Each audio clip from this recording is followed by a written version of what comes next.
Kol Haloyim La Yahweh Ba'Hashem Yahweh Shai Ba'Hashem Rakak Wadash. And of course, double honors to the apostles, the bishops and elders of Great Millstone, and shalom to the elect. That's what these lessons are for. All right, brothers, and those of you sisters that watch the shows, I'm back at you with another one. And I'm in this on this YouTube page by the name of WION, which is an acronym for The World is One News. And it's another alternative news broadcast that I check out besides RT, Al Jazeera, and other different, like I said, alternative news sources. Now, I want you to check this out. The title says, China-Russia trade deal paves way for BRICS de-dollarization. Okay, now check this out. Forget the greenback for a minute. Imagine conducting $260 billion worth of international trade without using a single US dollar.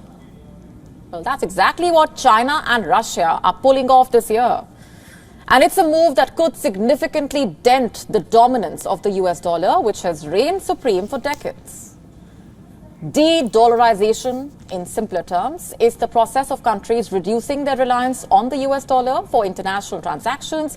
Think of it as a shift away from the dollar's throne in the global financial kingdom. The US dollar has enjoyed a long and comfortable reign, thanks in part to America's strong economy and stable political climate, but things are changing. The US has had some rocky patches. Trade tensions with China and Russia are simmering, and some countries are wary of the US wielding the dollar as a political weapon, like imposing sanctions on countries they don't see eye to eye with. And this has pushed countries to explore alternative currencies and trade settlements, potentially leading to a more multipolar financial world. The ripples of this shift could be significant, impacting everything from global trade flows to investment patterns. Now, let's talk about India, another BRICS member. They are not diving headfirst into ditching the dollar entirely, but they are definitely making waves with local currency trade. India has been actively promoting the use of their currency, the rupee, for international trade. They have inked deals with 18 countries to open special rupee accounts, making it easier for businesses to trade directly in rupees. And this approach not only reduces their reliance on foreign reserves, but also strengthens the rupee's position on the international stage. It's a strategic game of chess, and India is making some smart moves. The upcoming BRICS summit in Russia will be interesting to watch. Will they forge a united front on de-dollarization? Only time will tell, but one thing is for sure, the world of global finance is in for a profound transformation. To stay up to speed with the latest news, download the WION app and subscribe to our YouTube channel. All right, so giving all praises to Yahweh Ba'Hashem Yahweh Shai for that. And the term they used frequently was de-dollarization. I'm going to go ahead and give that a thumbs up. And perhaps I'll leave this link also in the description box for you brothers and sisters to check out.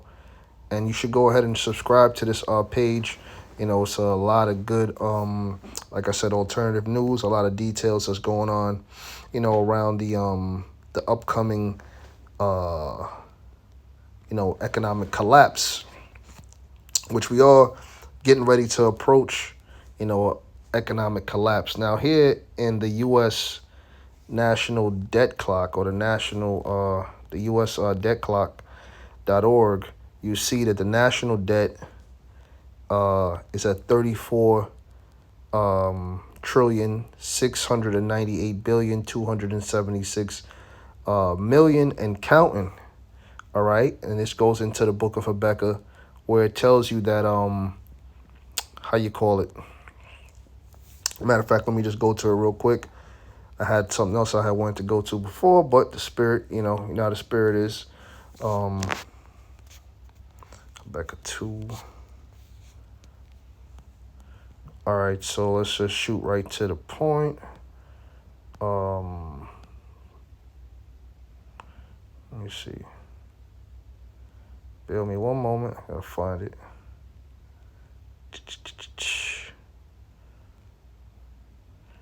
Okay, so we here in 6. Habakkuk 2:6, it reads, shall not all these take up a parable against him? It's talking about all the other nations. All right. And who's the him is talking about? It's talking about the so-called white race, man. Talking about Esau. And a taunting proverb against him, and say, woe unto him that increaseth that which is not his. And that's what the so-called white man does. He goes around the world stealing resources from nations, plundering nations for gain. And that's his MO, to rob them for resources and to make a monetary gain from resources acquired from other nations. All right, it reads on, how long? And that's the question. How long is this going to continue? Because the whole world is pretty much sick of this BS that these devils have been doing, man. You know, they've been robbing all these different nations, sovereign nations, for resources for quite some time. All right, and the time is going to come where they're going to have to, like they say, pay the piper, or the chickens are coming home to roost. It reads, and to him that ladeneth himself with thick clay. Now that thick clay, when you go into the Hebrew, it's going into the heavy debts. All right, we know that it's from the Hebrew word ibathiath, and it means the heavy debts. So it's pretty much referring to, you see how they have all this debt here on this international debt clock. This is a hole that you're not going to be able to climb yourself out of. I don't care how much of a payment plan they'll put you on. If you owe these devils some money on a loan or something like that, they'll put you on a payment plan. But guess what? They're not going to be able to, get themselves out of that debt that they're in. Okay?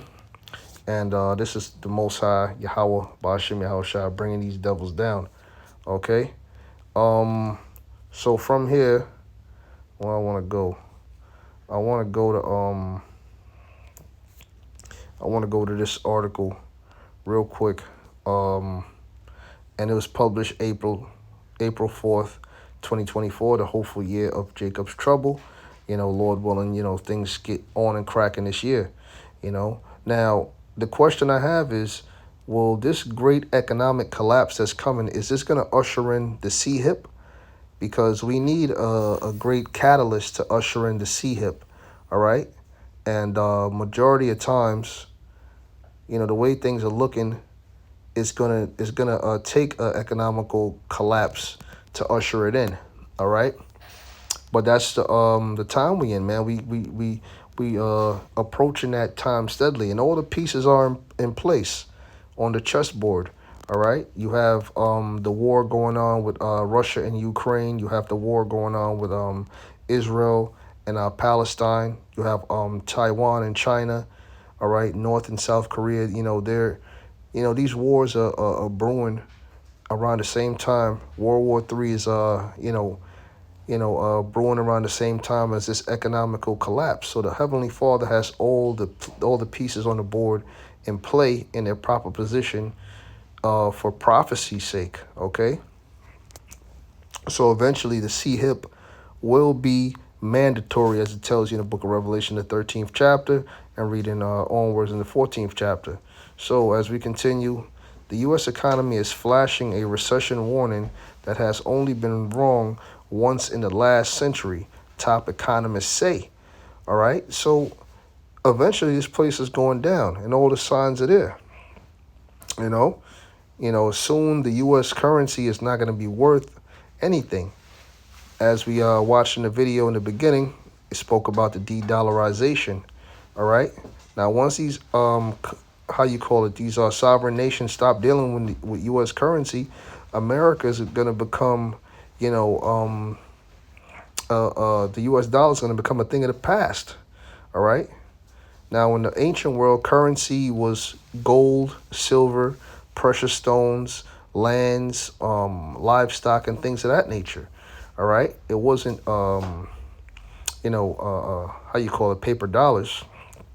But anyway, let's read. It says the U.S. economy is flashing a classic recession warning that has only shown a false positive once in the last century, so the last 100 years. It says, according to the top economists, Lakshman Akaton. It reads, the business cycle expert and co-founder of the Economic Cycle Research Institute, pointed to troubling signs of weakness in the U.S.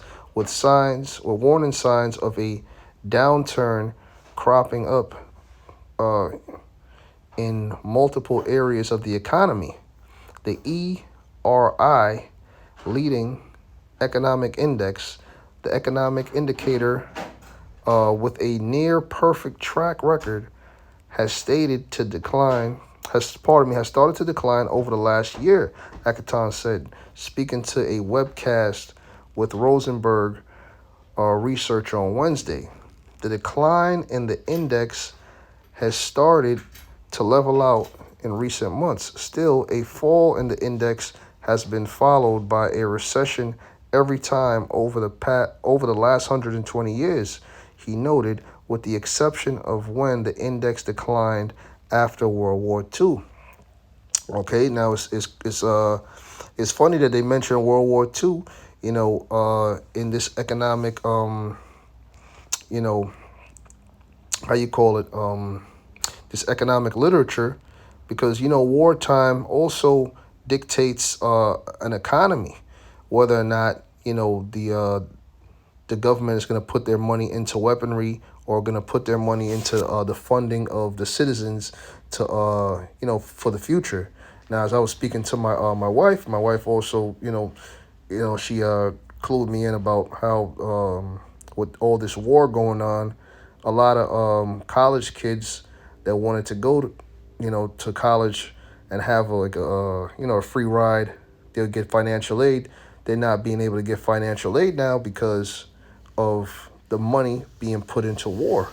Well, that's what happens, man. And that's why the scriptures speak about beating your plowshares into swords and your pruning hooks into spears.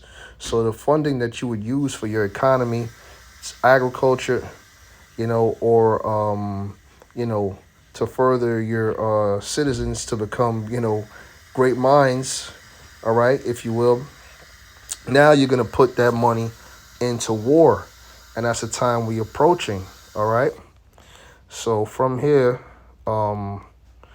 let's go to Revelation, the sixth chapter, and the sixth verse, and it reads, "I heard."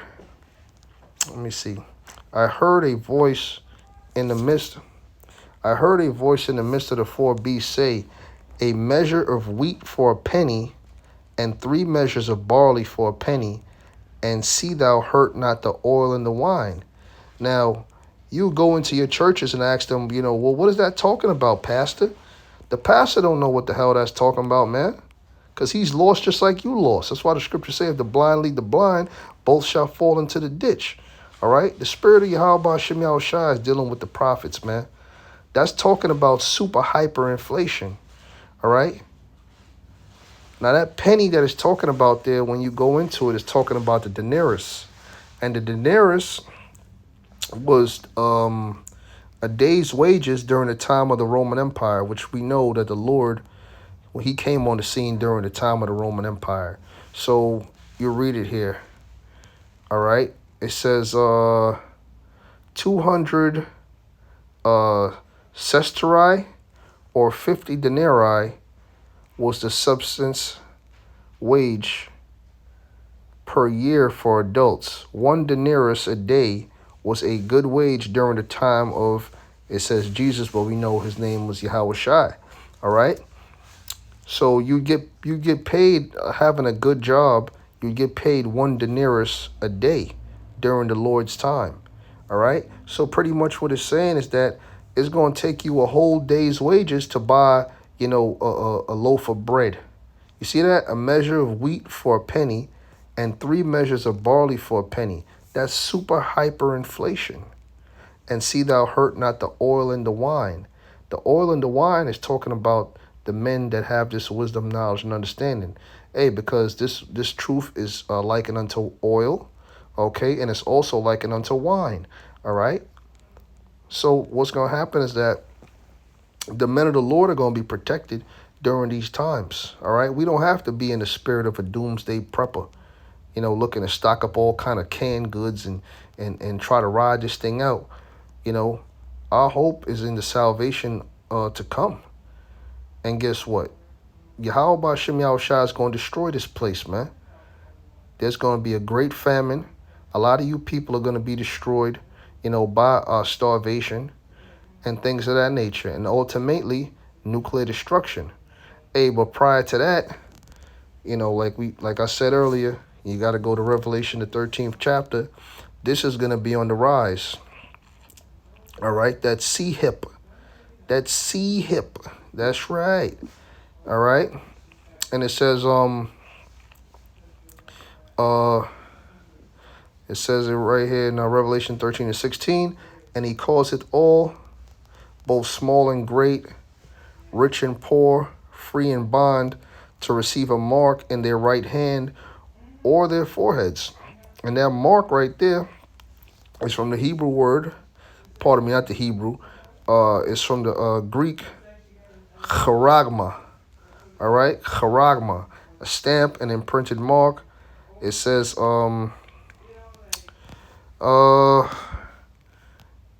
a mark printed on the forehead or the right hand as the badge of the followers of the Antichrist, a mark branded upon horses, thing carved. That's more it. Why? Because they're gonna be putting this up under your skin. And guess what? A lot of you people in the military, you already got it, and a lot of the people in Sweden have it, and all over the world, they're starting to get this thing. It's only a matter of time before it's made mandatory in the U.S. Okay, and then you're gonna be prepared for the hour of temptation. All right, whether or not you're gonna take that chip, or you're gonna believe in the Lord and do what the Lord tell you to do, which is not to take it, and that no man might buy or sell. There you go. If you ain't gonna be able to buy or sell it, at least you have that chip. Save he that had the mark, or the name of the beast, or the number of his name, which is going into the the UPC, the Universal Product Code, which when you go into it is 666, and it tells you, here is wisdom. Let him that hath understanding count the number of the beast, for it is the number of a man, and that man is a so-called white man, Esau, the elites, okay, and his number is 603 score and six, okay. Hey, so keep your eyes peeled on the news. Lord willing, these things, happen real soon. All kind Old of power stuff is going on in the news right now. Lord will, this lesson was edifying. Giving all praises to Yahweh, Ba'Shem Yahushai, Ba'Shem Rakakwadash, and double honors to the apostles, bishops, and elders. Shalom to the elect.